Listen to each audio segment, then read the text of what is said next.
Carta aos Gálatas, capítulo de número 2, está escrito assim: depois, passados 14 anos, subi outra vez a Jerusalém com Barnabé, levando também comigo Tito.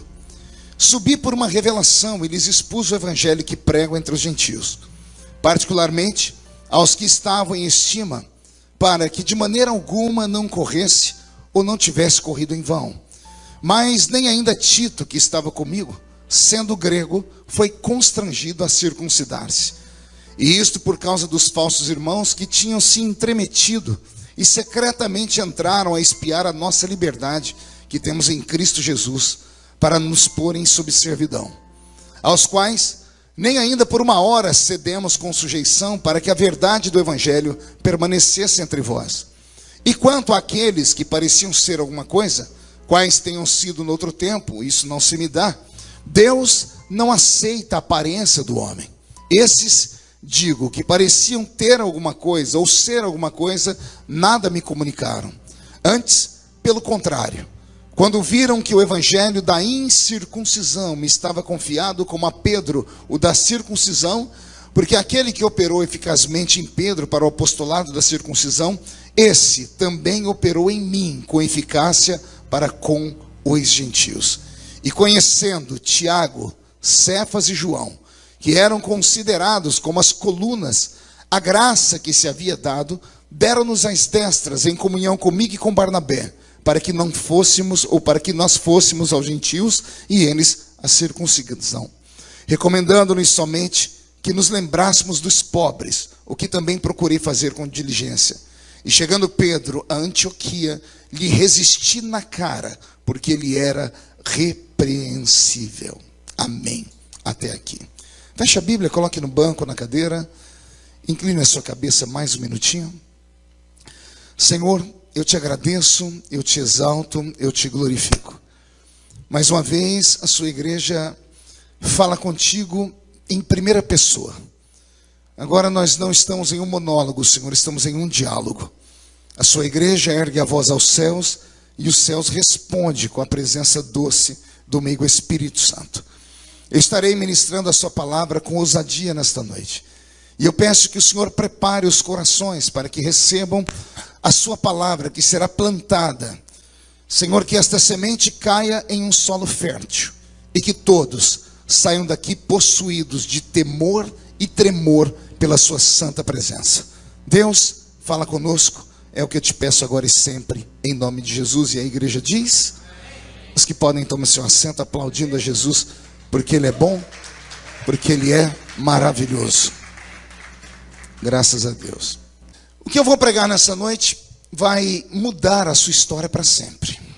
Pelo menos o irmão disse amém, esse acredita. Os outros foram tudo na falsidade, acompanharam. Vou falar de novo. O que eu vou ministrar essa noite vai mudar a sua vida para sempre. O texto que o Senhor me deu essa noite é um texto difícil até de ser lido. Imagine ser compreendido ou interpretado. A história desta noite, eu digo história porque eu costumo dizer que eu não sou um pregador do evangelho comum. Eu sou um contador de história. Eu sei narrar histórias da Bíblia.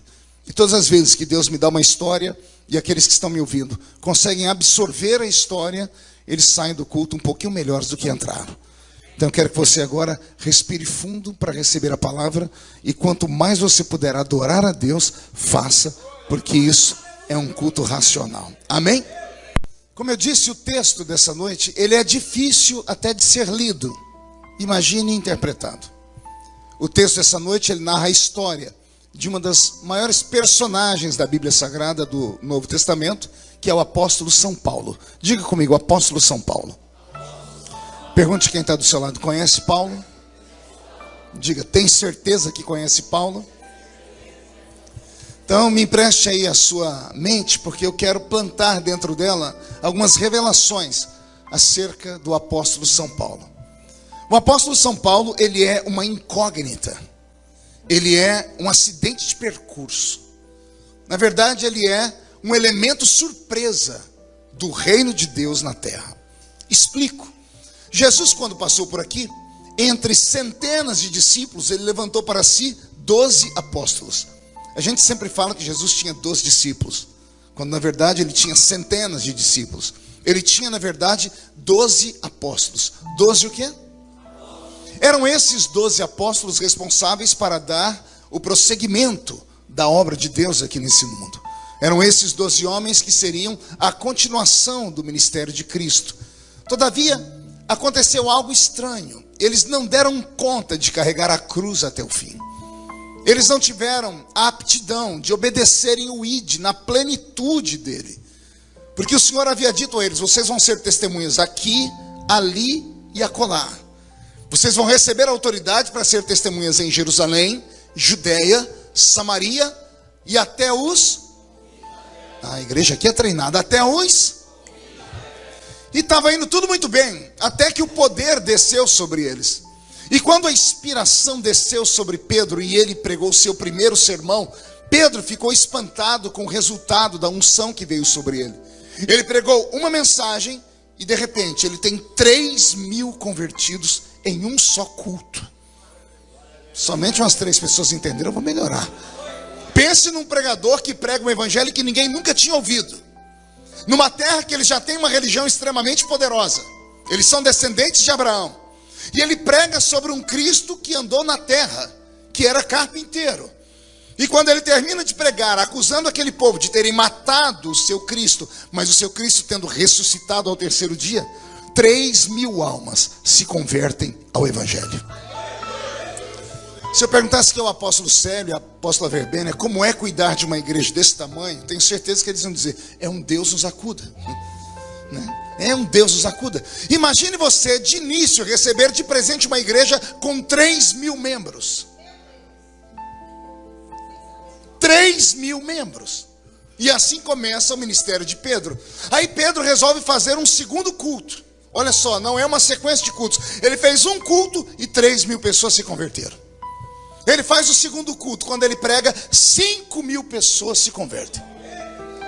Em 2 cultos ele tem 8.000 membros. Ai, Jesus amado. Com 8.000 membros nas mãos, sabe o que Pedro fez? Disse: pronto, não preciso pregar para mais ninguém. Já tenho a igreja dos sonhos. Tenho 8.000 membros dizimistas. 8.000 membros ofertantes. 8.000 membros que acreditam na minha palavra como sendo profética. Pedro se empolgou tanto com a igreja que ele disse: Jesus está voltando. Todo mundo vende tudo que tem e coloca aqui nos meus pés.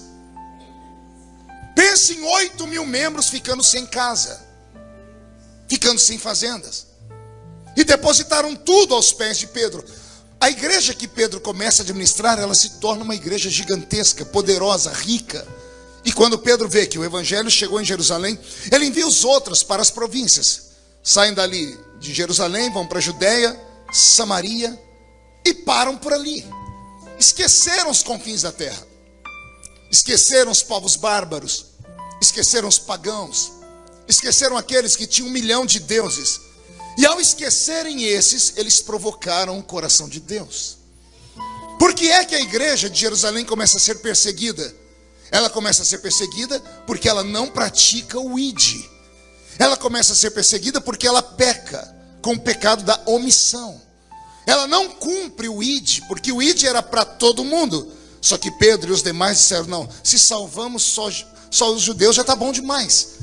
E quando Jesus percebe que a sua igreja não vai crescer, porque os que estavam à frente dela acharam que ali era o topo, o Senhor envia um sopro de perseguição sobre a igreja. A perseguição é extremamente violenta. Crentes começam a morrer. Pessoas são espancadas em praça pública.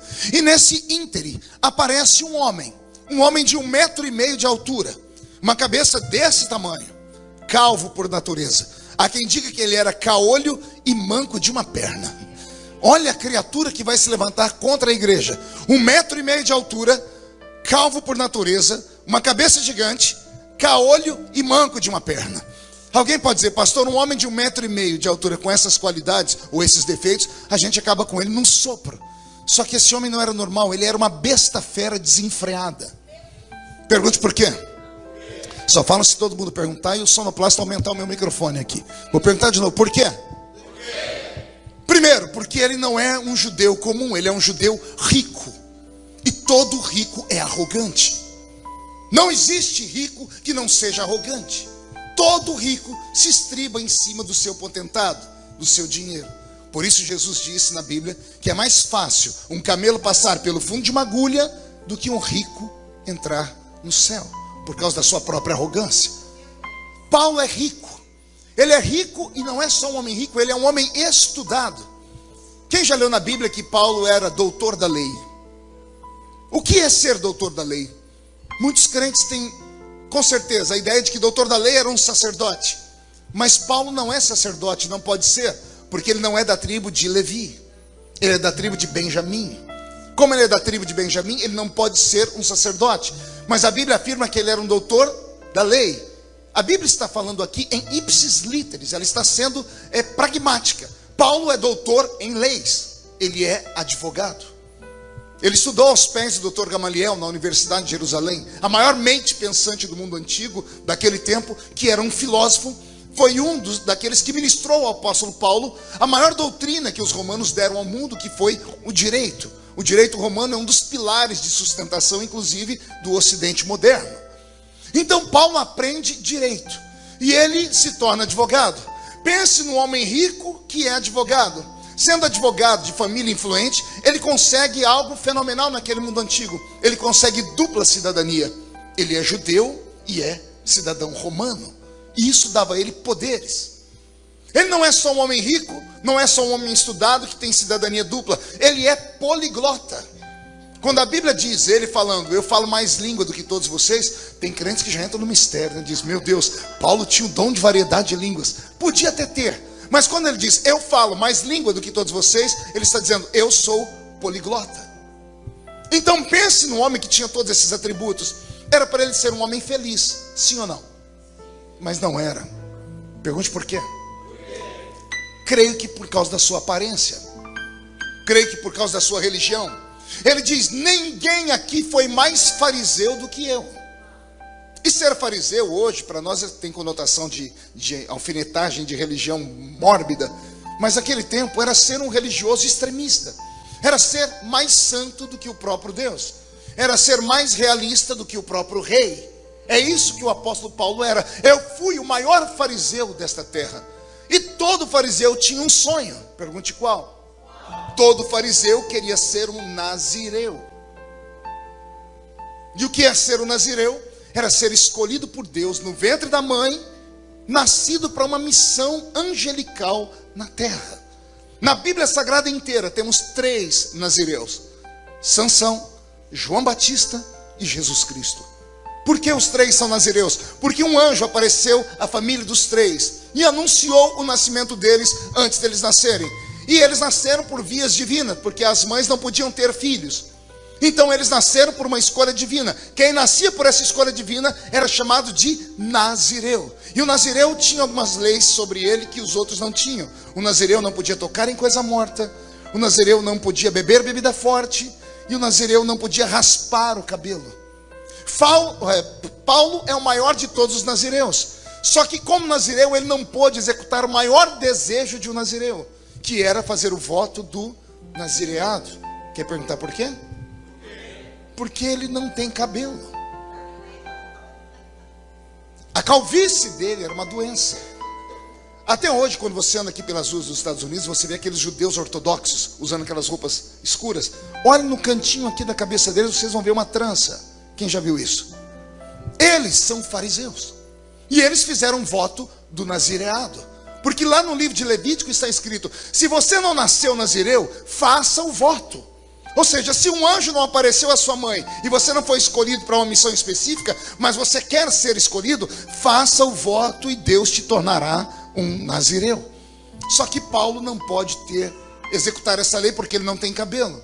Por ser um homem de 1,5 metro de altura, com defeitos, ele não consegue arrumar uma esposa. Por isso ele termina os seus dias solteiro. Por isso ele conta, batendo no peito, dizendo, bom seria que vocês fossem como eu, que não se casassem. Mas como vocês não são, é melhor casar do que se abrasar. E Paulo, por não ter casado, arrumou um problema para todos nós que somos casados. E quando chegar no céu, eu vou pegar ele pela orelha, né? Porque ele deixou conselhos, né? E um dos conselhos que ele deixou para nós que somos casados é esse: vós maridos, entendei vossas mulheres. É fácil falar, ele não teve uma. Como é que você vai entender uma criatura que enxerga diferente da gente? Vocês sabiam disso, que mulher enxerga diferente da gente ou não? Alguém aqui já sofreu? Cadê os homens casados aqui desse lugar? Pois bem, vocês já sofreram para vir para o culto alguma vez ou não? Ela começou a se arrumar 2 horas antes de você. Você foi, se arrumou, está sentado esperando ela mais 2 horas depois. Isso quando tudo dá certo. E quando você começa a escutar, não tem nada para vestir hoje, não tenho roupa para colocar, você desesperado corre até o quarto, dizendo, meu Deus, roubaram toda a roupa dela. Aí você chega no quarto, você não consegue andar. Tem roupa em cima da cama, roupa no chão, roupa em cima da bicicleta ergométrica. O guarda-roupa está tombado, o closet está virado. Mas a criatura não está enxergando nada. E não adianta discutir. Tenta pegar uma roupa, põe essa, tenta fazer isso. Porque você não coloca essa, ela vai falar 1 milhão de coisas para você. Então, Paulo falou para a gente entender uma criatura que não tem como entender ela. Com todo respeito, como é que você entende uma criatura que sangra 5 dias por mês e não morre?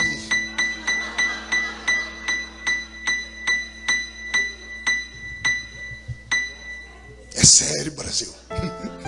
Pois bem, esse Paulo que tem problemas internos, que tem crises existenciais, ele precisa colocar toda aquela frustração que ele tem. Aqui entra a área da apóstola Verbênia. Ele pega toda a frustração dele e ele precisa colocar aquilo para fora. Ele precisa exteriorizar. E não é que ele encontrou o meio. Ele ficou sabendo que o judaísmo, a religião dele, autorizou perseguir um povo que começou com uma nova religião que tinha um apelido chamada O Caminho. Mais tarde o caminho vai se chamar cristianismo. E ele então pega toda a frustração que ele tem com a sua própria vida, com a sua existência, com a sua religião, e ele transforma aquilo em ódio. E ele diz, eu vou fazer um bem para o meu Deus matando os outros. E ele começa a perseguir a igreja. Ele tem tanto êxodo que os romanos, inteligentes como eram, não queriam problema com os judeus, sabendo que ele era cidadão romano e era autoridade, era um advogado, não iam ter problema com leis. Eles dão a ele cartas. Ele recebe cartas da sua religião e do mundo romano, que dão a ele autorização para fazer o que quiser com esses crentes que ele está encontrando no meio do caminho. E é esse homem que agora, amparado por leis romanas e judaicas, recebe de presente de Roma 3 soldados. Quantos soldados? 3 soldados pretorianos. E eu quero que você memorize esses números que eu estou dando, porque já a gente vai, eu estou colocando as peças, nós vamos montar o quebra-cabeça. Imagine você um homem de 1,5 metro de altura, com 3 guardas romanos pretorianos. Caminhando pela rua, você olhava e via 3,5 homens. 3 soldados romanos e a metade de um ser humano. São esses 3 homens e esse pequenino, na verdade 4 homens, que vão assustar a igreja de Cristo, que vão colocar os crentes para correr no mundo antigo. São esses 4 homens que colocam a igreja de Jerusalém de joelhos. Só que eu falei para vocês que a igreja de Jerusalém tinha quantos membros em 2 cultos? Não ouvi? 8.000 membros. Se esconderam de 4 homens. Por onde ele passava, ele deixava um rastro de sangue. Em todos os lugares que Paulo de Tarso chegou, as pessoas morriam e os que não morriam fugiam. As igrejas começaram a ficar isoladas e abandonadas. Lembra que eu disse no início? Jesus levantou 12, os 12 não deram conta. A perseguição vem porque eles não fizeram o que Jesus mandou fazer.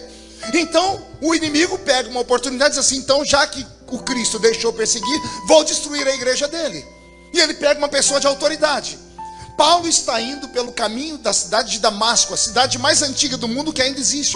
Ele está no caminho de Damasco e os 3 guardinhas de chumbo que estão com ele estão dizendo para ele, você é o cara. Mas por que eu sou o cara? Onde você chega, você apavora. Essa religião nova aí está com os dias contados. Você fechou essa religião em todos os lugares que você passou. Você é poderoso. Enquanto ele está caminhando, acontece um fenômeno. Ai, Jesus. Uma luz explode diante dos olhos dele. Essa luz não vem só com cores, ela vem com calor. O calor é tão intenso que ele que estava na frente foi atingido frontalmente. E a luz com o calor derreteu os olhos dele. Os soldados que estavam ao lado dele saíram correndo. A Bíblia diz, obstante não verem, saíram correndo de temor. A pergunta que eu sempre me fiz, por que Paulo não correu também? Os outros correram. Por que Paulo não correu? Paulo não correu primeiro porque ele conhecia a religião. E ele sabia que de Deus não dá para correr. Não dá para fugir de Deus. Quando aquela glória explodiu diante dos olhos dele, ele encontrou um método de não morrer. Jesus não foi ali para brincar de deixar o homem cego e depois curá-lo. Se eu entendo meu Cristo, Jesus desceu ali para matar esse nanico. Pergunte por quê? Porque não tinha homem para defender a igreja dele. Não tinha macho para defender a igreja dele. 8.000 membros fugiram de 4 homenzinhos. Por todo lugar que ia, todo mundo fugia. Cadê Pedro? Cadê Tiago? Cadê João? Cadê os pais da igreja? Cadê os fortes? Ninguém conseguia ficar diante de um homem de 1,5 metro de altura com 3 soldadinhos de chumbo amparando ele. Jesus olhou do céu, olhou para baixo, deve ter se mexido no trono e disse, pai, vou ter que quebrar uma lei. Qual, meu filho? O senhor sabe que nós nunca nos intrometemos no ministério um do outro. O Velho Testamento foi o Senhor que foi lá na terra e eu fiquei quietinho. O Senhor subiu, eu desci. Eu fiquei lá e disse, eu vou e o outro vai vir no meu lugar. Eu terminei o meu potentado, voltei ao céu e o Espírito Santo desceu. É o Espírito Santo que tem que cuidar disso. Pai, mas o Espírito Santo não é um espírito de guerra. Ele é tranquilo. Ele é um cavalheiro. Ele é um espírito de paz. Ele é um gentleman. E daí, filho? E daí, pai? Se eu depender do Espírito Santo, a igreja lá ele não vai poder defender, porque não é do caráter dele matar ninguém. O Senhor não pode ir. Os anjos estão aqui. Pedro, Tiago e João fugiram. Pai, me dá uma oportunidade. Do que, meu filho? Eu disse que eu ia ficar aqui, mas eu vou ter que descer lá, porque estão tocando na minha noiva. E ninguém toca na minha noiva. Jesus sai do céu e explode diante de Saulo. A intenção era matá-lo. Só que o nanico era tão inteligente que quando o olho dele derreteu, ao invés de ele começar a gritar de dor e sair correndo, ele caiu de joelhos. E não existe homem tão grande diante de Deus quando ele está ajoelhado. Quando ele caiu de joelhos, a ira do Eterno cessou. Imagino Jesus olhando para ele, respirando forte. Ele ia matar. Só que como Jesus é a sabedoria encarnada, apóstolo, ele cria um mecanismo tão interessante que seria contra tudo que o mundo moderno conhece. Imagine você se a Souza Cruz, companhia de cigarro, contratasse o Neymar para fazer propaganda de cigarro. Daria certo? Não, porque um atleta, ele é símbolo de saúde. Imagine alguns anos atrás no Brasil, quando o Leonel Brizola brigava com o Roberto Marinho, não esse aqui, mas o dono da Rede Globo. Imagine se a Rede Globo chamasse, eu quero chamar aqui o doutor Leonel Brizola para fazer propaganda da Rede Globo, para ser o garoto propaganda. É coisa impossível. Aí sabe o que Jesus tem como ideia? Ele olha para aquele nanico que está com o olho vazado, mancando de uma perna, 1,5 metro de altura, frustrado, uma besta fera, cheio de crises existenciais. Ele diz assim, sabe o que eu vou fazer com você? Eu vou te transformar no garoto propaganda do Evangelho. Você vai de assassino a plantador de igreja. Você vai deixar de matar e vai dar vida. E não pense que eu estou te perdoando pelo que você fez, não. Você matou meus filhos. Duro será para ti recalcitrar contra os meus aguilhões. Era Jesus dizendo assim para ele, se eu te matasse seria muito pouco por tudo que você fez. Você vai morrer pelo Evangelho, mas não é agora. Primeiro você vai sofrer. Você vai naufragar 3 vezes. Vai ser jogado de cima de muralhas. Vão cuspir em você. Vão te abandonar. Você vai passar fome. Vai passar sede. Vai passar frio. Vai perder a família. Será deserdado. E aí sim, depois eu vejo se eu te deixo morrer ou não. Ele fica cego, mas vivo. A Bíblia diz que ele sai dali e vai para uma terra encontrar um amigo, um tal Simão o Curtidor. Se você for em Israel, a casa de Simão Curtidor ainda existe, à beira-mar. Foi para esta casa que ele foi. E nesta casa, ao chegar, ele se isolou num quarto e foi jejuar. Estou falando que ele conhece a religião? Ele começou a jejuar, cego, jejum e oração. Enquanto ele está jejuando e orando, acontece um fenômeno. O Eterno no céu resolve ungí-lo, resolve levantar ele como ministro, resolve dar a ele uma unção para ser um obreiro da igreja. Pastor, por que fenômeno? Isso acontece até os dias de hoje, você já vai entender. O fenômeno é que quando Deus quer levantar um pastor, geralmente ele vai e fala com o pastor da igreja. Deus toca no pastor, diz, aquele homem, aquela mulher tem vocação. Jesus não foi no pastor da igreja. Ele não foi falar com Pedro, nem com Tiago, nem com João. Jesus foi na casa de um profeta, chamado Ananias. E o Senhor disse, Ananias, levanta-te, pega óleo de azeite, anota o endereço que eu vou te dar. Rua chamada direita. Lá tem um homem que precisa ser ungido, e eu levanto ele para o meu ministério. Ananias não pertence ao alto clero. Ai, Jesus. Ananias não pertence à convenção da igreja. Ananias não senta no púlpito da igreja.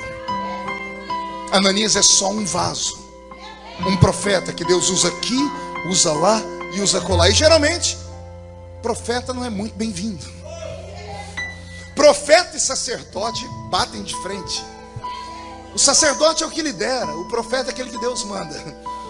O sacerdote é aquele que cuida, o sacerdote escuta o povo em Deus, o povo está precisando disso, daquilo. Aí vem o profeta escuta Deus e vem puxar a orelha do povo. É o inverso, entendeu? O sacerdote escuta o povo e fala com Deus, o profeta escuta Deus e fala com o povo. O sacerdote diz, vamos levantar um altar bem bonito. Vem o profeta e diz, destrói esse altar que não presta, tem que fazer um altar novo.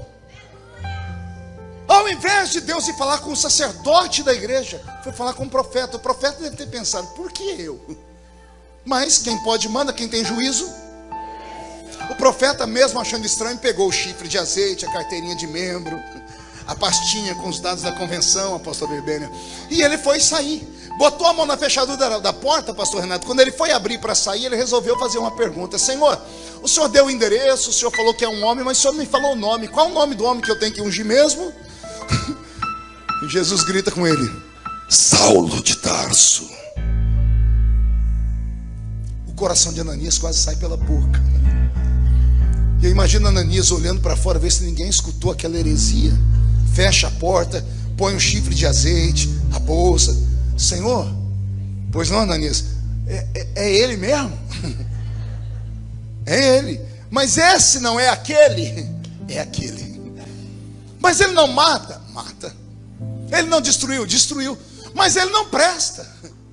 Ai, Jesus se ajeitando no trono de novo, eu e as minhas criaturas. Eu crio a igreja e o homem acha que pode mandar nela. Não pegou? Vou falando de novo. Eu crio a igreja, eu morro na cruz do Calvário por ela, eu sou o dono, mas o homem quer mandar nela. Eu escolhi e o homem está dizendo que não presta. Eu vou ter que ensinar ele uma coisa. Ananias, pois não, senhor, esse Saulo não presta para você, porque você enxerga só um palmo na frente do seu nariz. Mas para mim, ele é um vaso escolhido.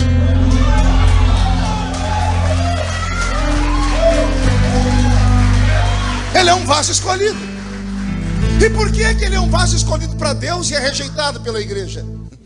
Porque Deus enxerga onde a igreja não enxerga. Deixa eu te dar uma palavra que eu só fui aprender agora, que eu estou com quase 100 anos de idade.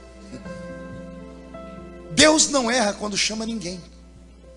Eu estava estudando esses dias, apóstolo Célio, sobre a arca de Noé. Eu comecei a rir sozinho. Porque todo mundo pensa que Deus só chamou para a arca Noé. Mas não foi só Noé que entrou na arca. Noé, na verdade, era o único digno de entrar na arca, porque ele tinha currículo. Noé era um homem justo, era um homem temente, por isso entrou na arca, amém? Me conta como era a vida da mulher de Noé, e dos filhos, e das noras. A Bíblia não fala nada deles, se eles eram bons, se eram ruins. Noé tinha currículo, a família não tinha, e entrou na arca. Agora, pior do que a família que não tinha currículo, é o outro grupo que entrou e Deus disse, Noé, quem vai chamar esse sou eu, viu? Não é você não. Você entra com a sua família e fica lá dentro. Aí Deus começa a gritar, cobra, rato, escorpião, gambá, Eu estou chamando vocês para dentro da arca, porque a arca é minha, não é de Noé. Ah, meu Deus, pega essa palavra. A arca não é minha, a arca é de Deus. Então Deus chama para a igreja quem Ele quer. E quando Ele chama, cumpre a nós, temos que sofrer igual sovaco de aleijado para suportar a criatura. É claro que eu, como pastor, já cheguei num 5 na minha igreja e falei assim: você não pode mudar de igreja? Eu te dou carta de recomendação, eu pago o seu salário por um mês, vai embora daqui. Jesus nunca faria isso, né? Porque eu sou homem, às vezes eu não tenho paciência. Mas o certo era a gente receber todos os que entraram aqui e termos paciência. Porque se Deus os chamou para cá, é porque Deus viu alguma coisa neles que nós não vimos ainda. E eu vou repetir: Deus viu algo em você que ninguém ainda viu.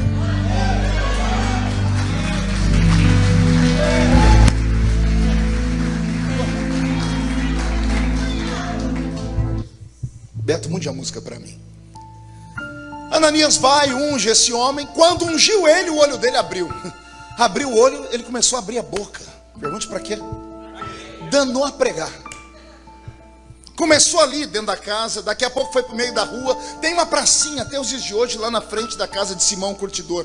A redondeza toda foi atingida pela palavra daquele nanico de 1,5 metro pregador.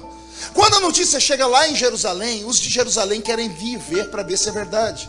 Pedro, Tiago vieram. Pedro e João vieram, melhor dizendo.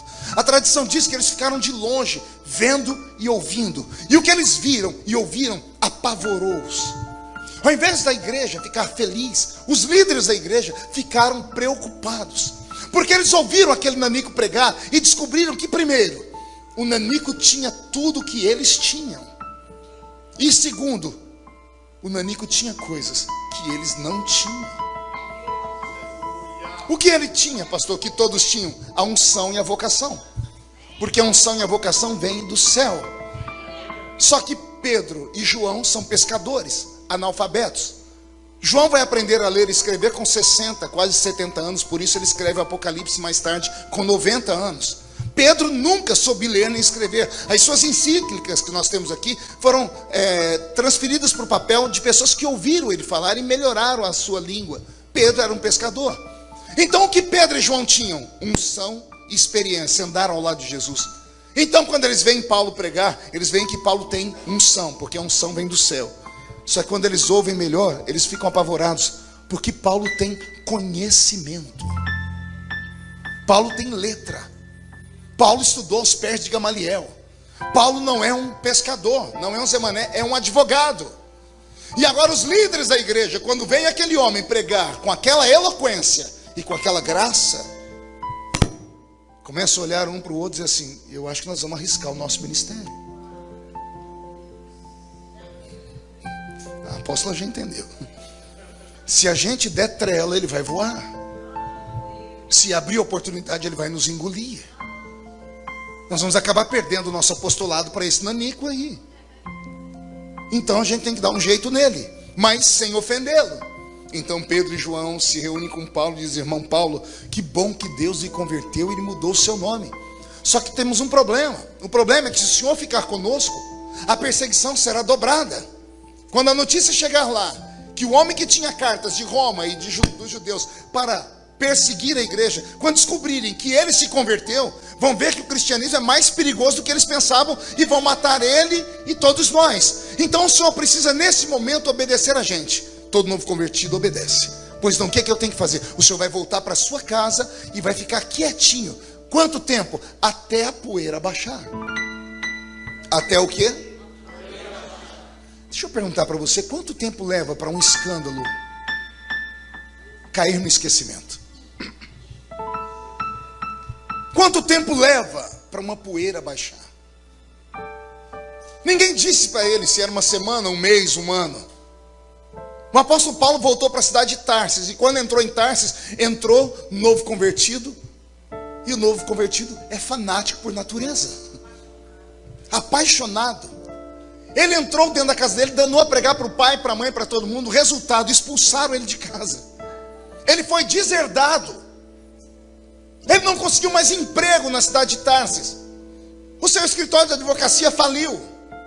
Ele poderia ter pegado uma profissão de ser intérprete. Ninguém queria ser interpretado por um maluco. O homem que passou a vida toda no bem bom, agora é obrigado a aprender a trabalhar com agulha de tricô. Aí você vai ver na Bíblia dizendo: e eu aprendi a costurar tendas, para não morrer de fome, para não morrer de sede.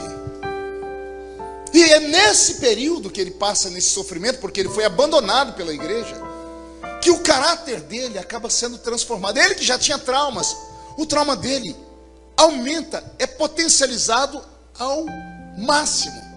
E ele se torna um eremita, uma pessoa difícil de lidar. Ninguém conseguia caminhar com Paulo. Quem conhece a biografia dele como eu conheço, você vê que todos que andavam com o lado dele só dava certo quando ficavam quietos.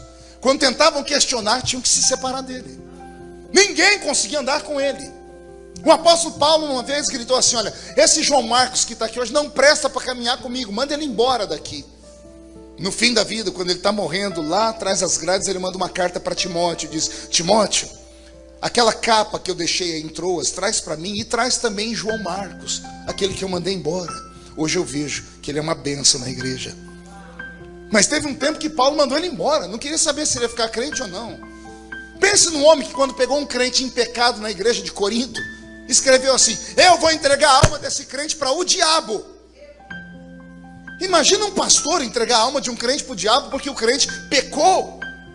E tudo porque ele cometeu um pecado que não tinha nome. Capítulo 5 da primeira carta aos Coríntios: é sabido que é entre vós que um filho dormiu com a mulher do seu pai. Não é o filho dormir com a mãe, porque isso é incesto. É o filho dormir com a mulher do seu pai. O pai era viúvo ou divorciado, casou de novo. O filho foi e dormiu com a mulher do pai. Paulo não sabia como lidar com esse pecado. Sabe o que ele fez? Entregue na mão do diabo. Queria congregar na igreja dele? Estava todo mundo lascado, né? Pois bem, é esse homem que vai nutrir esse sentimento de abandono por um tempo. Como eu disse, quanto tempo você suportaria o abandono daqueles que deveriam te amar? Quando ele escreve a carta aos Gálatas, um texto que eu li, ele conta para nós. Ele começa o texto dizendo: há 14 anos atrás. Paulo foi abandonado por 14 anos. 14 anos sem ver nenhum crente. 14 anos sem ter alguém para discipulá-lo, para amá-lo, para instruí-lo. Por 14 anos ele passou necessidades. Por 14 anos ele foi aprendendo do jeito que dava. Por que é que você acha que toda vez que ele está pregando, ele faz questão de dizer quem ensinou ele? O que eu recebi do Senhor, eu também vos entreguei. Entende por que ele escreve isso? Ele está dizendo: eu não recebi de Pedro porque ele não teve paciência de me evangelizar. Não recebi de João porque ele me mandou embora da igreja. O que eu recebi do Senhor, eu também vos ensino. Paulo entra numa faculdade diferente da de todos. Ele entra numa faculdade transcendental. Ele começa a ser tomado em sentidos. O Espírito Santo se torna amigo dele. Na ausência de homens, o Espírito Santo se torna amigo do homem. Vou falar de novo porque isso aqui tem uma revelação aqui. Quanto mais amigo de Deus é, menos amigo dos homens você se torna. Quanto menos amigo dos homens, mais amigo de Deus você se torna. Todos os grandes líderes, todos os grandes pastores, todos os grandes profetas eram seres que viviam isolados, eram incompreendidos, porque eles viam o que ninguém via, eles ouviam o que ninguém ouvia, eles sentiam o que ninguém sentia. Então eram chamados de esquizofrênicos, malucos, doidos, idiotas, ignorantes, fanáticos, santarrões. E parece que nos últimos anos ninguém mais quer ser chamado assim. Os crentes querem conforto, os crentes querem ser populares. Os crentes querem ser amados por todo mundo. Quer ser amado pelos velhos da igreja, pelos jovens da igreja. Quer ser amado pelo mundo, quer ser amado por todo mundo. E não dá. Ou você faz uma escolha, ou deixa essa escolha de lado. Quanto mais perto de Deus você está, mais longe dos homens você fica. Quanto mais perto dos homens você está, mais longe de Deus você fica. É você quem escolhe. Tem o ônus e tem o bônus. O bônus é a graça. O ônus é a solidão. Ficar perto dos homens tem o bônus, você terá 1 milhão de amigos, mas tem um ônus, você nunca verá além de um palmo na frente do seu nariz. Quer ser usado por Deus, você tem que renunciar. Quer ser um instrumento nas mãos de Deus, você tem que abrir mão dos seus próprios prazeres. dos seus próprios desejos, de uma vida normal. Porque o poder de Deus não é normal, é sobrenatural. E Deus não pode dar o sobrenatural para alguém que quer levar uma vida comum. Deus não pode encher você do Espírito Santo se você se enche de um monte de porcaria e de tranqueiras. Agora, se você se abstém das coisas do mundo, o Senhor te enche dele. É um pacto. Os dons desapareceram da igreja simplesmente por isso. Eu ainda, quando criança, vi na igreja dons. Eu estava vendo aqui a pastora Aline cantar. Não sei se é pastora, se foi consagrada, Aline. Eu me lembro dela ir na minha igreja quando eu era garoto. Ela era de colo. A equipe Obras de Amor ia cantar na minha cidade. Quando eles chegavam, a igreja parava, porque eles não só cantavam, haviam dons dentro deles. Profetas, tinha quem tinha visões, tinha quem interpretava línguas. Quando eles chegavam, a igreja ficava apavorada. A gente queria ver o sobrenatural e víamos. Eles foram, pregaram para nós, cantaram para nós, e o nosso grupo buscou os dons, porque eles disseram que Jesus dava para quem buscava. Como é que você acha que eu cheguei onde cheguei? Porque eu tinha referências. As minhas referências eram espirituais. As nossas referências hoje são esses coachings. A referência nossa hoje são aqueles que falam mais bonito, aqueles que cantam mais bonito. A gente não procura mais aquilo que é sobre-humano. Nós queremos a voz afinada e o instrumento melhor tocado. E nem sempre isso é graça, isso é talento. Não adianta ter o dom e não ter o doador. Não adianta ter o dom e não ter o doador. E agora, quer sentir uma dor violenta? Carisma sem caráter não presta. Porque o carisma é o dom. Mas se você tem o dom e não tem caráter para ter o dom, não presta, vai virar uma maldição na sua vida. Muitos que recebem o dom não sabem lidar com ele. Aí terminam de que jeito? Humilhados e jogados na beira da esquina. É o cantor que o ano retrasado cantou muito, enchia estádios, agora está aí dizendo para todo mundo que está acima da média. É o pregador dizendo, não, ninguém prega como eu canto. Ninguém pode fazer isso. Porque o carisma não pode suplantar o seu caráter. É melhor você ter caráter do que ter carisma. É melhor você ser uma pessoa séria, respeitada, do que você ter um dom e jogar esse dom pelo ralo, deixar a sua vida inteira desaparecer. O apóstolo São Paulo recebeu esta graça. Como ninguém queria cuidar dele, o Espírito Santo cuidou. Olha a revelação para você, querido. Isso aqui é uma palavra para homens e mulheres que vieram aqui nesta noite. A igreja não lhes deu oportunidade, e a religião lhe oprimiu, e te deram 1 milhão de pesos sobre os seus ombros, disseram, ou você faz isso ou você não recebe isso, e você acabou não fazendo nenhuma coisa e nem outra. Terminou seus dias aqui, ou me vendo aí pelo Facebook, sentado em casa. Hoje é domingo, devia ter estado na igreja e não foi, porque não aguenta mais ouvir ninguém. Um homem de paletó e gravata pregando não te inspira mais, porque você olhou para homens. E eu estou aqui para te dizer que quando alguém ama a Deus, não importa se homens te dão atenção ou não, se os homens não te visitam, o Espírito Santo te visita. Se os homens não te dão uma chance, o Espírito Santo te dá essa chance.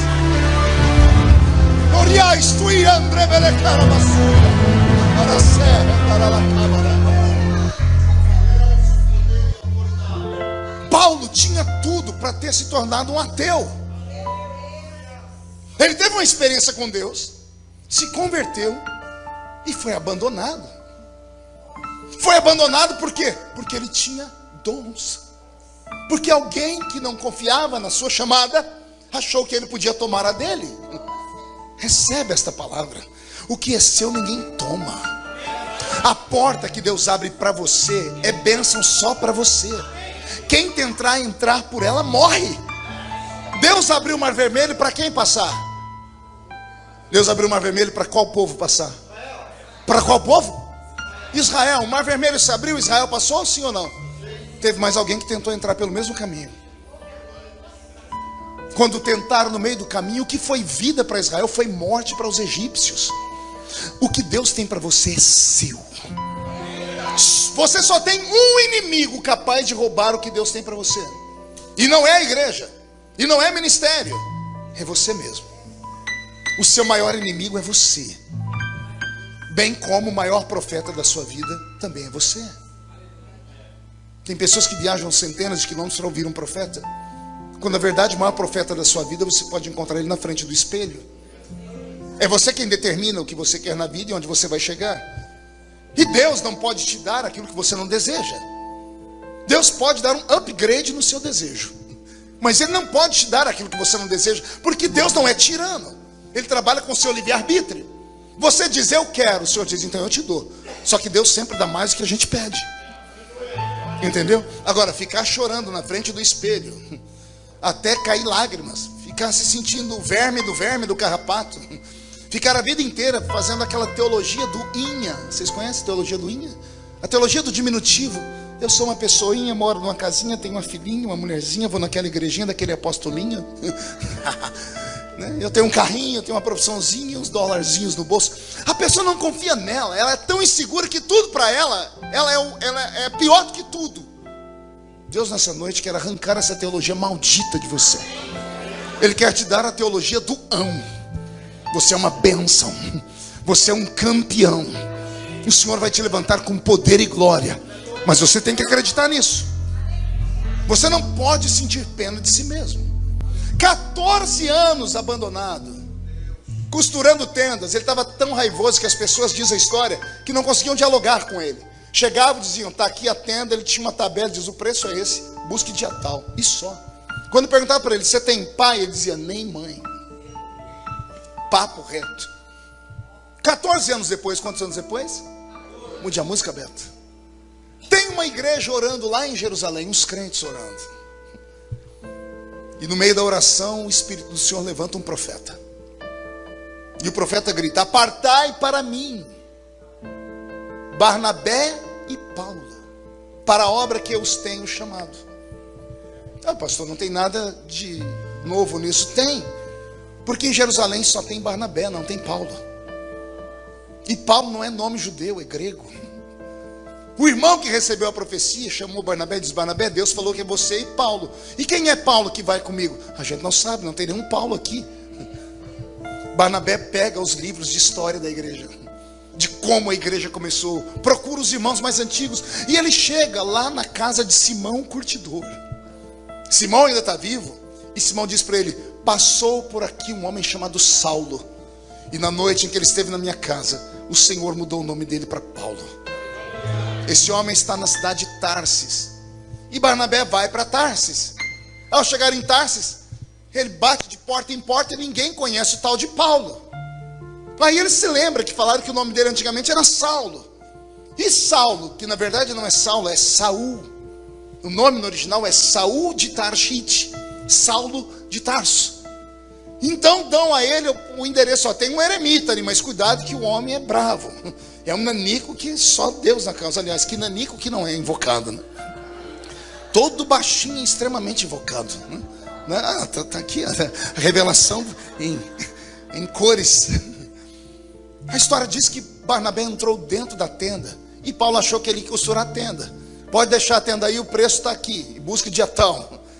E Barnabé disse, não, irmão Paulo ou Saulo, meu nome é Barnabé, sou presbítero da igreja de Jerusalém. Estávamos em oração e o Espírito Santo falou no seu nome. E ele disse que tem uma obra na minha vida e na sua. E eu vim aqui saber se o irmão tem coragem. A história diz que Paulo não disse nada. Se levantou, quebrou a tenda dele inteira, amarrou o que era importante, foi lá na calçada, subiu na sua caminhonete, porque ele tinha um camelo, um dromedário. Não entendeu? Caminhonete, camelo. Vou falar de novo. Todo baixinho gosta de carro alto. Paulo vai lá fora, sobe na sua caminhonete, amarra no seu camelo, o seu dromedário, sobe em uma das corcovas e grita, irmão Barnabé, vamos embora. Eu estou atrasado, tem 14 anos. Tem 14 anos que eu estou no óleo. Ai, Jesus. Você está pronto para entrar comigo na revelação? Então se ajeite aí, Roberto, me ajude. Barnabé só é escolhido para ser obreiro porque ele é rico. Barnabé era um presbítero que era empresário no ramo de madeira, lá em Jerusalém. Todo mundo via que ele era um homem temente a Deus. A tradição diz que os obreiros daquela época sabiam que Barnabé queria ser pastor, mas não tinha igreja para ele pastorear.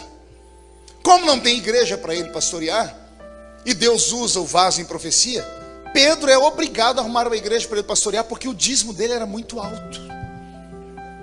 E como era muito alto, ninguém quer perder o dizimista alto. Então Pedro pergunta aos irmãos: como é que nós vamos fazer para não perder Barnabé e para que realizemos o sonho dele? Alguém diz: ó, tem uma igreja que mata pastores. Aqui não tem, né? Só tinha lá em Antioquia, na minha cidade, né? Tem uma igreja que sepulta ministérios. Sério? Onde que é essa igreja? Antioquia. E por que sepulta pastores? Porque é um povo pobre. A cor da pele deles é acima do caucasiano. Eles sofrem preconceitos por serem ignorantes, por serem pobres e cheios de doença. É uma igreja que não consegue manter um pastor. E Pedro então diz: calma aí, se não dá para manter um pastor, Barnabé é rico, não precisa de dinheiro. Ele só quer realizar o sonho dele. Então a gente junta o útil com o agradável. Mande ele para essa missão. E o tal do Paulo? Não existe Paulo, isso é coisa de profeta louco. Mas Barnabé achou Paulo. E os dois foram para Antioquia. Chegaram em Antioquia, uma igreja caindo aos pedaços com meia dúzia de membros. E Barnabé todo feliz, é o primeiro culto que ele vai dirigir. Ele não é pregador, mas ele conhece a homilia do culto. Ele sabe como começa: 3 hinos, oração, leitura, oferta, oração de novo, uma palavrinha rápida, terminou o culto, amém. Está feliz, era o sonho dele. Então ele faz tudo isso. Só que ele tem uma agravante: ele tem o Paulo. E ele diz assim: bom, irmãos, estamos aqui, a igreja de Jerusalém me mandou, nós temos o culto, vamos assim, vamos cantar. Na hora da pregação, bom, eu vou deixar o irmão Paulo pregar, né? Ele está deixando Paulo pregar porque ele não sabe pregar. E ele deixou Paulo, e Paulo foi pregar. E quando Paulo vai pregar, pense no negócio. Se você tem paciência de me escutar, imagina ouvir Paulo pregar. 14 anos esperando uma oportunidade. Estava daquele jeito, cuspindo fogo pela venta. Pregou a Bíblia inteira em 5 minutos. Começou em Gênesis, Levítico, Número, Deuteronômio, Josué, Juízes, Ruth, Samuel, Reis, Crônicas, Neemias, Esther, Só, Salmos, Provérbios, Eclesiastes, Cântaros, Isaías, Jeremias, Lamentações, Ezequiel, Daniel, Joel, Amós, Obadias, Miqueias, Naum, Sofonias. Pregou a Bíblia inteira e o povo ficou louco. Barnabé disse: eita, que eu arrumei um pregador bom. Deu certo, eu abro o culto, faço oferta e ele prega. Irmão Paulo, o senhor vai ser o pregador oficial agora. Ô glória. Segundo culto, aqueles crentes que estavam no primeiro disseram: gente, tem um pregador bom e um pastor bom. Os crentes que estavam fracos começaram a vir para a igreja. E Paulo começou a preparar aqueles sermões. Os primeiros cultos foram uma espécie de laboratório. E aqueles crentes foram os cobaias de Paulo. Eu imagino que aqueles crentes ficaram loucos, porque Paulo era maluco.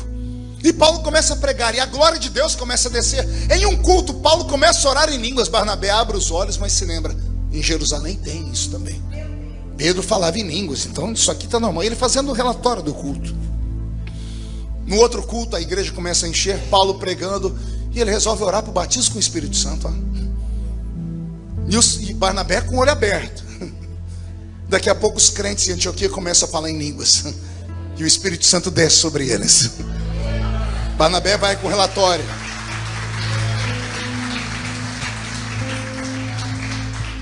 Aqui em Antioquia, Jesus tem salvado, renovado e batizado com o Espírito Santo. Até aqui está tudo bem, amém? Só que Paulo está daquele jeito. Próximo culto, ele está pregando, os crentes dando a falar em línguas. Paulo para e diz assim: ei, irmão, você? Sim, o que foi? Você sabe o que você acabou de falar? Ele diz: não, eu estou falando na língua que o senhor falou que é dos anjos. Você não sabe, né? Mas eu sei. Como o senhor sabe? Deus me deu interpretação de línguas. E Paulo interpreta a língua do irmão. Barnabé arregala um olho e diz: eu não lembro disso em Jerusalém. Ah não, mas teve o dia que o Espírito Santo desceu e as pessoas ouviram eles glorificarem a Deus em outras línguas. Isso aqui passa. Parece normal, mas essas notícias começam a sair de 4 paredes e começam a esparramar pelas ruas. Vai na minha igreja. Lá tem gente que não sabe falar nem o inglês nem o português, mas chega lá e recebe um idioma novo. E quem é que ensina? É um professor invisível que aparece lá no culto.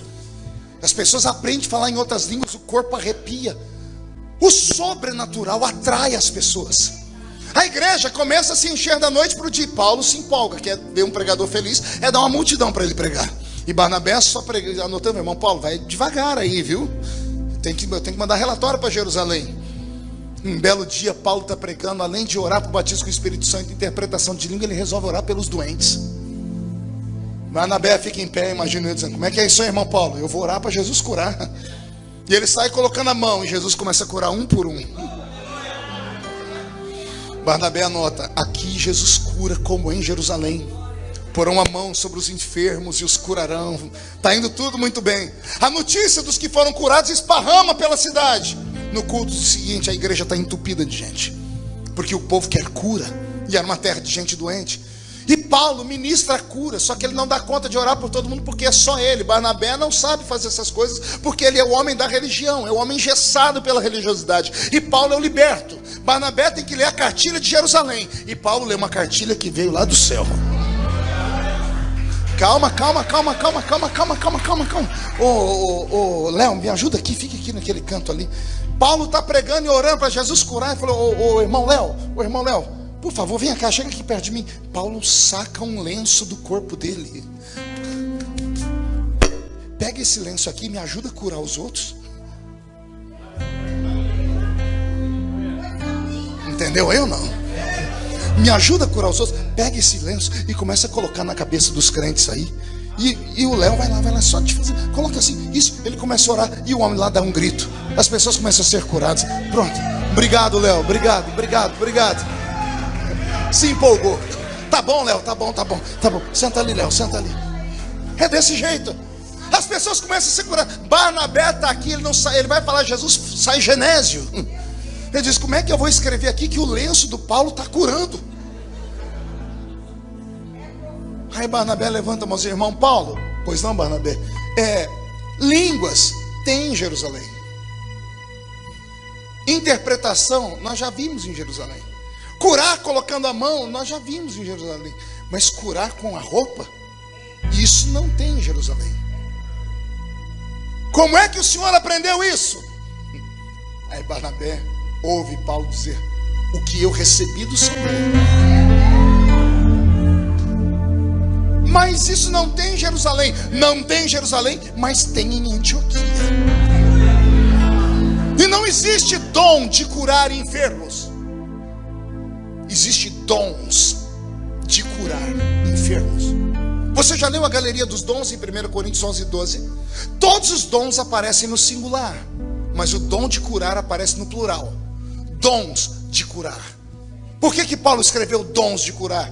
Porque um recebe a cura com a imposição das mãos, outro com a roupa, outro com um copo de água, outro recebe a cura por uma oração por telefone, outro recebe através de um ato profético. As igrejas tradicionais não aceitam isso. Lá na minha terra foi um Deus nos acuda para orar pelos outros, porque os crentes mais antigos dizem: isso aí é mandinga, isso aí é obra de feitiçaria, vai estar levando flor ungida, mato ungido, tudo ungido. Mas e o que foi feito na Bíblia? Deus não trabalha com formas, Deus trabalha com formas. Pegou isso? Eu comi pudim, eu disse um dia desse numa pregação minha, eu comi pudim no mundo inteiro, em mais de 80 países. Parece que o povo vê pastor, lembra de pudim de sobremesa. Todo pudim que eu comi na minha vida, ele era sempre igual, redondo com um buraco no meio. Mudava o sabor, mudava o tamanho, mas pudim é pudim. Por que o pudim é redondo com um buraco no meio? Por causa da forma dele. E nós às vezes pensamos que a religião é uma forma, e a religião não é uma forma. O culto não é uma forma. Cada dia é um dia. Deus tem uma revelação para cada dia. Um Deus usa gritando, outro Deus usa no vento da caverna de Elias. Um prega com uma eloquência louca, outro pega contando piada. Um canta desse jeito, outro canta daquele outro, e aí está a beleza. Mas o crente que é neófito na fé, não tem entendimento disso, ele diz: não, isso aí não é de Deus não. Tem crente que acha que pode julgar o mover do Espírito Santo na igreja. Tem crentes que são juízes de causas espirituais. Uma vez eu estava numa convenção e eu vi lá os pastores debaterem sobre o cair no espírito, e eu só aqui embaixo olhando. E aí levantou os teólogos dizendo: se cair no espírito depende, se cair para trás é do diabo.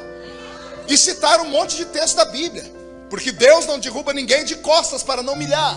Mas se cair para frente é de Deus. Porque todo homem que caiu para frente, ele estava adorando. E eu deixei eles se debaterem. Aí quando estava terminando, eu falei, posso dar uma palavra? Pode, Marco. Eu fui lá no microfone e disse, eu prego em muitos lugares, já vi gente cair sentado. E eu já vi gente cair de lado. E aí, é de Deus ou é do diabo? Não conseguiram responder, eu saí rindo. Eu disse, quem somos nós para tentarmos falar o que Deus pode e o que Deus não pode? Quem é o homem para dizer, eu sei tudo sobre o que Deus já fez ou fará? Não existe um homem, nem uma mulher aqui dentro que já desceu às profundezas do rio ao ponto de tocar o fundo. Quem sabe nessa noite? Pastor, por que o senhor está pregando isso aqui? Porque você vai andar por muitas igrejas aqui em Orlando que são igual Jerusalém. Mas aqui não é Jerusalém. Aqui é Antioquia. O que não tem lá, Deus dá aqui. E quando Deus der aqui, não fique com essa cara de tacho, com esse olho seco, parecendo olho de sapo que morreu no dia de enchente. Não fique com essa cara feia, parecendo que foi batizado num pote de vinagre. Não fique com essa boca travada, essa boca de aço, essa língua de ferro, esse queixo de concreto. Quando você ver Deus operar, adore e diga, manda mais, Jesus, manda mais. Uma igreja poderosa. Uma igreja poderosa é uma igreja que impacta a sociedade. Não é uma igreja que tem 1 milhão de templos, não é uma igreja que tem a maior arrecadação do mundo, não. Deus não precisa em Orlando de 1 milhão de igrejas. Ele precisa de uma, mas que esta uma impacte todas as vidas que entrarem dentro dela. Deus quer que este ambiente seja tão sagrado e consagrado que todos que atravessarem aquela porta já entram tomando choque pelo corpo. Já dizendo, por que eu estou todo arrepiado? O que é que tem aqui? Que eletricidade é essa? E um outro crente estudado para dizer, o Espírito Santo está aqui. Mas lá na minha não tem, mas aqui tem. Por que aqui tem? Porque nós recebemos do Senhor. E o que eu recebi do Senhor, eu dou para vocês hoje. Depois que começam as curas, a igreja entope de gente. Depois que a igreja recebe os dons, ela fica extremamente possuída pelo temor. Chega um dia que começam a trazer os doentes, aqueles que ninguém nunca levou para ninguém, porque são pessoas que nascem com anomalias, pessoas que nasciam sem braços, sem pernas, sem olhos, e colocadas estão diante de Paulo, e Paulo não arreda o pé. Os livros mais antigos contam que Paulo, quando orava por esses doentes, ele colocava a mão sobre os membros que estavam cortados ou amputados ou que não nasceram, e enquanto ele orava, os membros nasciam. Barnabé ficava apavorado. Como? E Paulo dizia, eu recebi do Senhor. Mas o que é isso que não tem em Jerusalém? Isso tem porque Deus me deu a palavra do conhecimento, o dom de operação de maravilhas, o discernimento de espíritos. São dons que estão à disposição da igreja, mas que a igreja nunca mais buscou. E por isso a igreja tem que ficar aí escorada em um único homem que prega, em uma música. Quando falta o cantor, acabou a música. Quando acabou o culto, quando falta o que prega melhor, acabou o culto. Porque nós ficamos atrelados em um só ser humano. Somos um corpo. E cada um tem uma função nesse corpo. E eu sinto que Deus está falando isso aqui porque essa igreja está preparada para ouvir. Deus não falaria isso se essa igreja não estivesse preparada e pronta para a maturidade. Por quê, pastor? Porque cada um de vocês pode nesta noite receber o dom. Alguém gostaria de receber este dom? Mas como é que você quer receber o dom com esse jeito? Braço cruzado, mascando esse chiclete, lixando a unha. Aqui não é um teatro.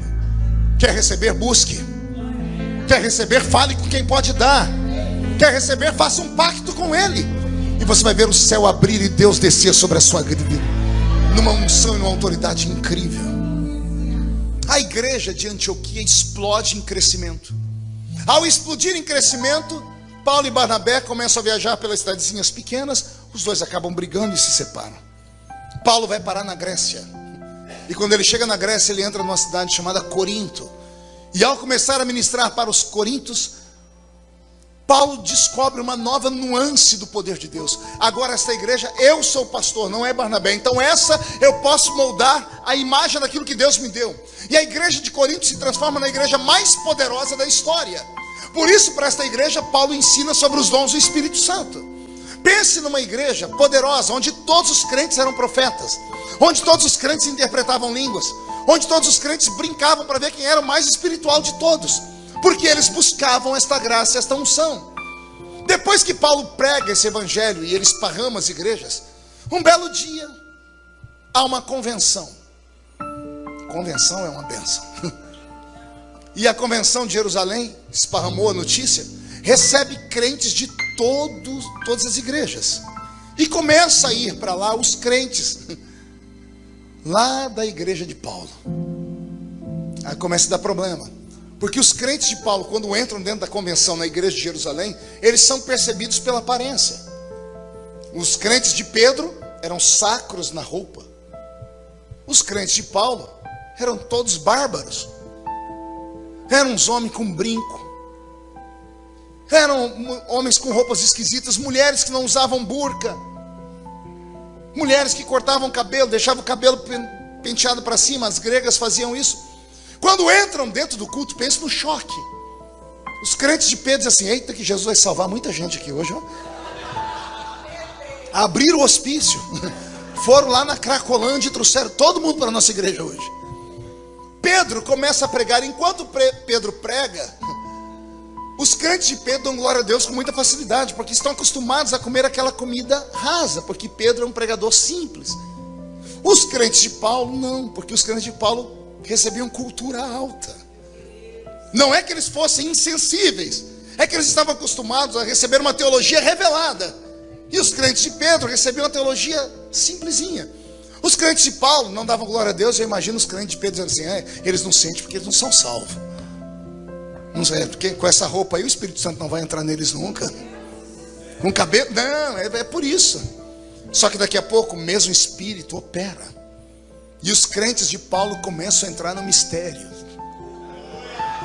E quando o povo vê aqueles homens de brinco pular e falar em línguas, quando vê aquelas mulheres com aquelas roupas esquisitas falar em línguas, os crentes de Pedro fazem um sinal da cruz. Não, isso é demônio. Dá um tumulto, porque no final do culto eles vão perguntar: de que igreja vocês são? Eu sou da igreja da Galácia. E você? Eu sou da igreja de Tessalônica. E você? Eu sou da igreja de Antioquia. E quem é o pastor de vocês? O nosso pastor é o apóstolo Paulo. Apóstolo o quê? Paulo. Não, não tem nenhum apóstolo Paulo consagrado por esse ministério aqui não. Chegam lá em Pedro e dizem: bom, Pedro, tem uns crentes aí de uma igreja de um tal apóstolo Paulo. Pedro: apóstolo o quê? Eles estão dizendo que estão vindo dessas cidades. Tem uma cidade que nós tínhamos uma igreja lá, que era lá na Antioquia. E quem era o pastor lá? Barnabé. Chama Barnabé para mim. Barnabé vai passar pelo crivo do ministério.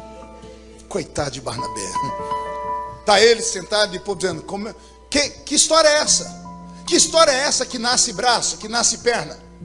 Quem é esse tal de Paulo? Estão dizendo que ele começou com você lá. E eu imagino Barnabé gaguejando: é aquele que o Espírito Santo falou, ué. Que Espírito que falou, rapaz? Eu não consagrei ninguém. Nós não escolhemos ninguém. Você puxou a capivara dele. Capivara no Brasil é uma ficha corrida, né? Você sabe quem é o pai dele, de onde ele vem? Como é que se consagra alguém? Mas não fui eu que consagrei não. Quem consagrou ele? Chama ele aqui. Ai, Jesus. Pode imaginar a cena? Pedro e Paulo.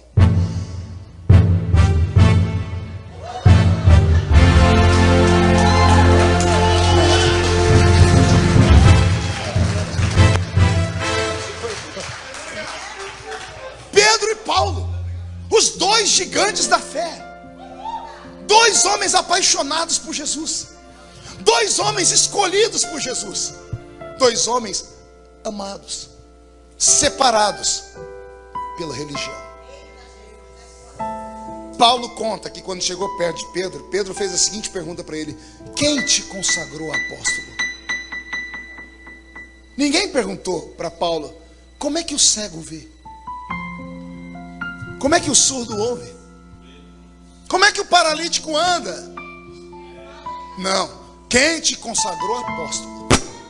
É mais importante isso do que as curas. É mais importante saber de onde veio do que os sinais. Ah, Jesus, como isso é ruim.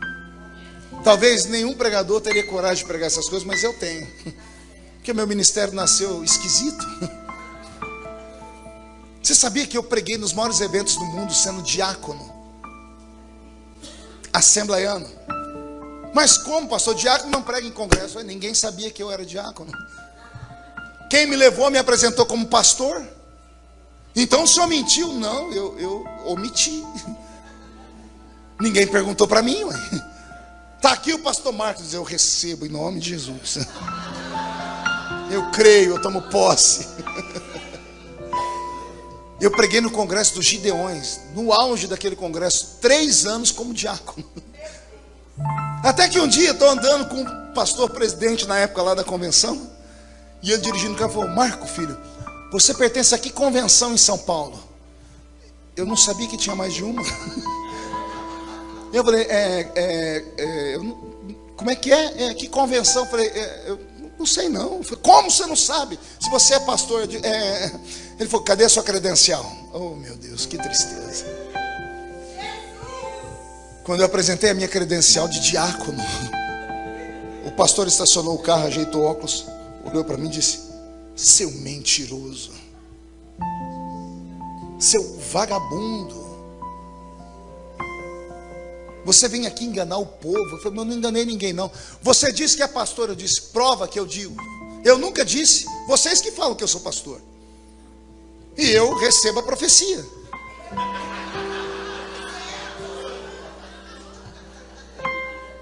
Esse pastor ligou para o pastor José Wellington Bezerra da Costa, presidente da Assembleia de Deus do Brasil.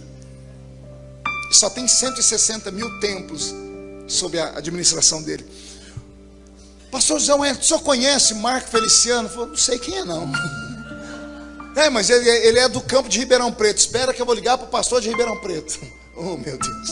O pastor José Wellington ligou para o pastor Santana, Antônio Silva Santana. Pastor Santana, o senhor conhece Marco Feliciano? Conheço, é um diácono aqui da igreja.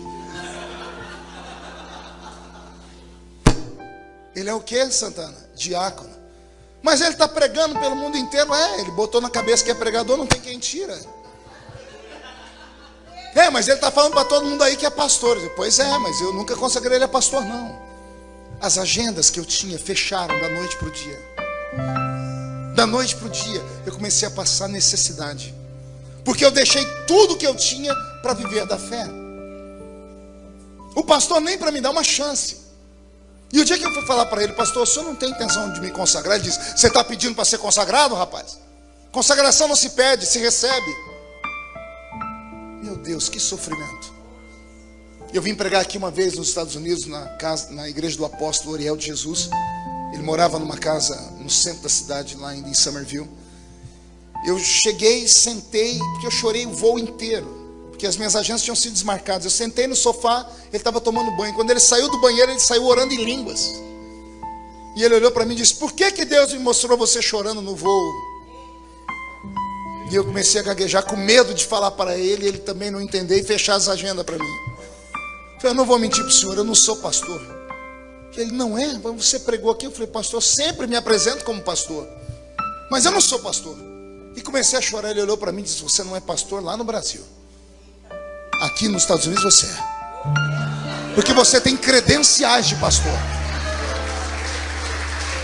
Você tem credenciais de pastor. Eu já ouvi você pregar e Deus operar. Eu vi Jesus salvar, eu vi os jovens se espelharem em você. Você é pastor. Só temos que dar um jeito para ver como é que eu vou te consagrar. Falei, por quê? Ele falou, não, deixa eu pensar. Ele entrou no quarto dele, daqui 2 horas ele voltou. Olha, sábado eu vou receber 3 pastores no ministério. Era o pastor Gesiel Gomes, o pastor Paulo Lucas Sacramento e um outro pastor que vinha do Brasil. E eu vou aproveitar e consagrar uns pastores. Como eu vou falar na frente da igreja, nós vamos consagrar e receber pastores. E eu vou chamar os nomes. Então eu não vou falar quem vai ser consagrado, nem quem vai ser recebido. Quando eu falar seu nome, você vem para frente. O povo vai achar que eu estou te recebendo, mas eu vou estar te consagrando. Ó, que loucura. Olha, assim foi a minha chamada. Assim foi a minha vocação.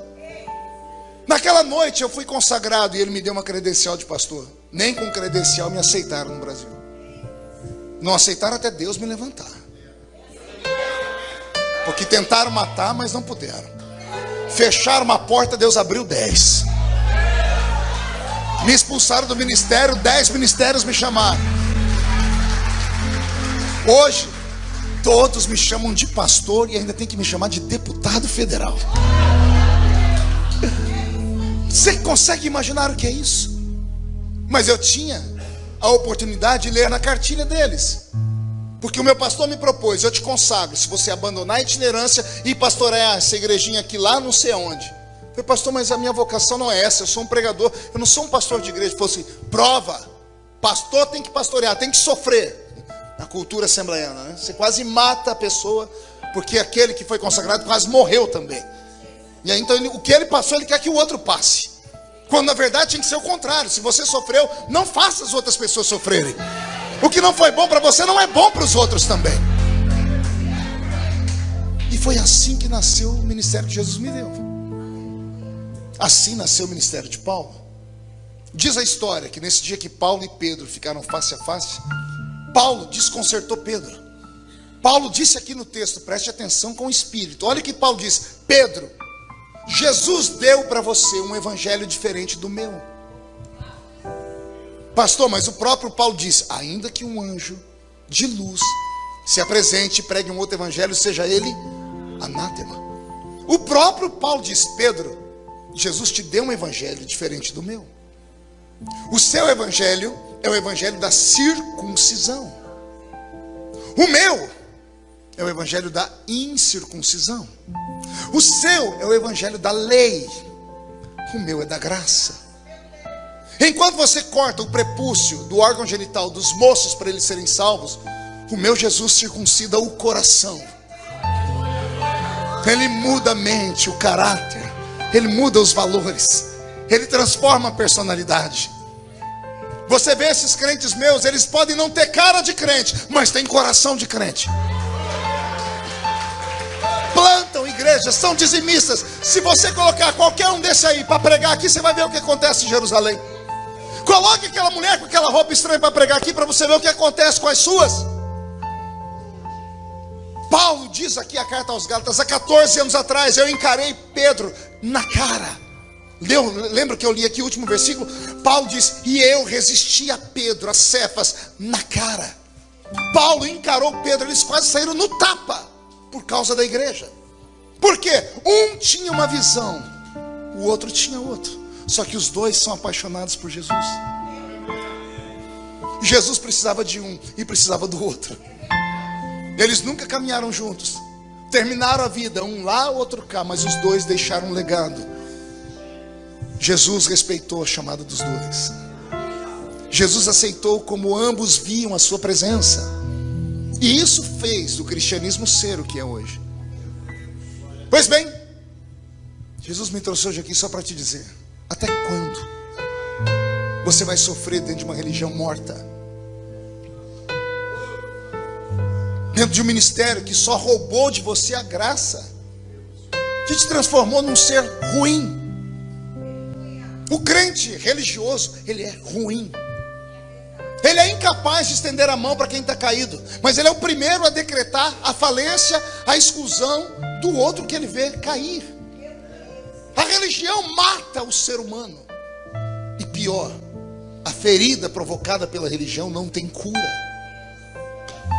Só o amor, só a graça. Quando eu vejo esse ministério aqui, eu conheci ele há pouco tempo, e eu converso muito com o Roberto. O Roberto me fala da atitude de vocês hoje, que vocês fazem, que vocês levantam pessoas. Eu falei: meu Deus, que nasçam mais ministérios assim. Que esta igreja seja chamada de hospital aqui em Orlando. Que entre aqui os doentes, os feridos, e que Jesus comece a fazer milagres. Porque eu estou pregando aqui para Paulos, para homens e mulheres que eram ruins por dentro, traumas, crises, abandonados pela religião, mas não se afastaram de Cristo. Você pode não ter dado um glória a Deus até agora, porque você está aí fazendo birra, né? Está birrento com Jesus, está igual uma criança birrenta. Fizeram isso comigo, fizeram aquilo comigo, mas você ainda está aqui. É melhor estar aqui do que não estar aqui. Aí o Jesus me traz de fora e diz assim: hoje eu vou abrir o olho deles, hoje eu abro a mente deles, hoje eu planto dentro deles a verdadeira graça, a verdadeira chamada. A verdadeira chamada não vem da horizontal, vem da vertical. O que o homem dá, o homem toma. Por que é que nunca conseguiram me parar? Porque não foram os homens que me deram. Se fossem os homens que tivessem me dado, se tivessem me colocado em uma religião, se tivessem me colocado dentro de uma caixinha, se tivessem feito qualquer coisa comigo, eu não teria recebido nada na minha vida. Se descolhe, deixa Deus abrir o seu coração, a sua mente. O cristianismo é muito mais profundo do que tudo isso. Servir Jesus é mais profundo que estar apenas em uma igreja, apenas em uma religião, estar apenas filiado a um ministério. Servir Jesus é muito mais profundo do que isso. Está na hora de você voltar a ser feliz. Está na hora de você arrancar de dentro de você aquelas coisas que plantaram aí dentro. Seu casamento não deu certo, você nunca mais vai ser obreiro. O povo ruim, o povo cruel.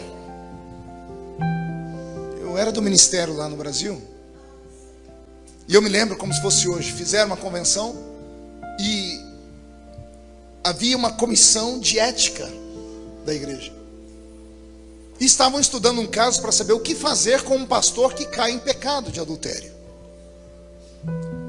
Depois de 2 horas de tempo fechado, o maior deles, o doutor da lei, escreveu a lei, criou a comissão e foi aprovado.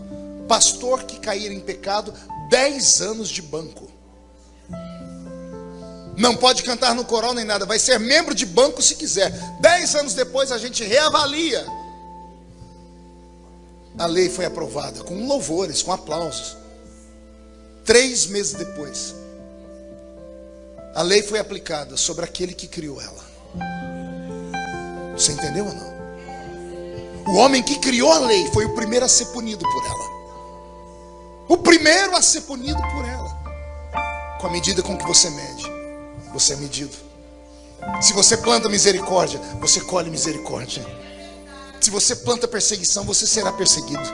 Se planta amor, colherá amor. Se planta ódio, colherá ódio. A lei está estabelecida. Pela história de Paulo, eu estou provando para você que é possível a sua chamada acontecer. Não no seu tempo, mas no tempo dele. Mas você tem que ter coragem. Tem que ter as costas largas. Tem que suportar, porque se te baterem, você tem que aprender a levantar. Pergunta para mim, como é que o senhor aguenta, pastor? Eu não sei bater, mas pensa no homem que aguenta apanhar. Eu sou mestre em apanhar. Pode me, já tomei pancada de tudo quanto é lado. Colocaram um apelido em mim no Brasil, eu sou o Highlander. Lembra do Highlander? Não? Era um super-herói que não morria. Podia fazer o que fosse nele, que ele terminava o filme e ele estava vivo de novo. Os meus amigos perguntam, como é que a gente faz para ser como você? Eu disse, eu plantei a vida toda misericórdia. Quem planta misericórdia, colhe misericórdia. Eu sempre honrei os meus pastores, enquanto eles faziam o que Deus mandava. Quando tocavam em mim, eu não brigava com eles, mas eu me retirava e ia orar. Nunca levantei a mão nem a voz para um pastor meu, nunca. Mesmo sabendo que eles estavam fazendo alguma coisa que não era devido. Eu ia chorar, subia a montanha, gritava. A árvore que me acompanhava na oração, coitada, eu arrancava a casca dela, tanto tapa que eu dava nela. Mas eu não tocava nos ungidos do Senhor. E eu orava, Senhor, me abre o caminho. Você não vem pedindo para Deus te abrir o caminho? Você acha que você veio mesmo hoje aqui porque alguém te convidou? Você acha que você veio atraído pela propaganda que foi feita? Nada disso, foi o Espírito Santo que te trouxe. Ele te trouxe para dizer para você, você vai morrer se continuar do jeito que está. Vai passar o tempo, vai passar a oportunidade, vai embora a sua saúde. E você vai terminar os dias vazio. Não deixe a religião te matar. Homem não conhece tudo sobre Deus. Cada um Deus trata de um jeito. Não tente fazer da sua experiência pessoal uma doutrina. Não tente fazer com que Deus haja com o seu irmão do jeito que ele age com você. Não tente, é impossível, não vai dar certo nunca. O que é seu, e o que é do outro, do outro. A um Deus pede isso, ao outro Deus pede outra coisa.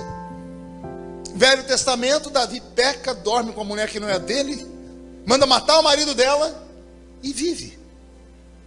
Mas na lei o adúltero morre, mas Davi vive. No Novo Testamento, tem um casal que vendeu a casa por um valor e disse que vendeu por outro.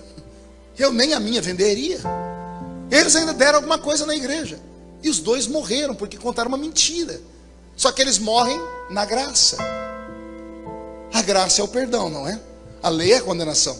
Mas na lei, o que devia ser condenado viveu. E na graça, o que devia ser perdoado morreu. Então não existe uma fórmula. Cada um é cada um. Deus tem um mistério com cada um. O dia que você entender isso, você vai parar de olhar a vida dos outros. Deus tem um mistério com cada um. Eu termino como comecei. Deus não erra quando chama. Deus não errou quando te chamou. O seu problema é que você tenta se comparar com os outros. Aí não dá. Que Deus te levante. Que Deus te dê o melhor ano que você já sonhou inteiro aqui nessa terra. Que a sua vida cresça. Que você dê muitos frutos. Que você possa voltar a sentir o gozo de servir ao Senhor. E se isso acontecer, a sua família toda será atingida por essa graça. Que Paulo seja nesta noite a nossa inspiração de superação. Não há desculpa para você não sonhar mais. Não há desculpas para você não querer mais ser pregador. Ninguém pode tirar de você o seu dom, porque foi Deus quem deu. Agora você tem que acreditar. Amém?